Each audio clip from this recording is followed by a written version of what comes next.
Dnes vás zavedieme do alchymistickej dielne 20. storočia. Súdružky Beraxová a Gazdíková sú pracovníčky vzorného závodu Fatra v Banskej Bystrici, kde sa vyrábajú ovocné šťavy a sirupy.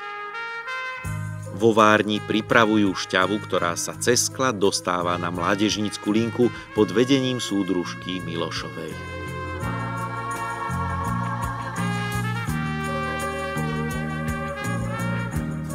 A tuto už ide skutočne ako na páse.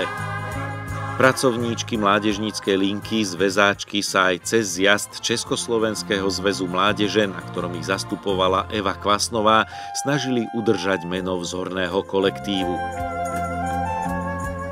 Všetky jeho členky, cez ruky ktorých prejde v sezóne za jednu zmenu až 3000 litrov sirupu, tu v malej výrobni Banskobystrickej Fatry prispeli k úspešnému plneniu plánu na tento rok. Aj oni prispievajú k tomu, že u nás značne klesá spotreba alkoholických nápojov. Ich chutné výrobky sa čoraz častejšie dostávajú na stôl nášho spotrebiteľa.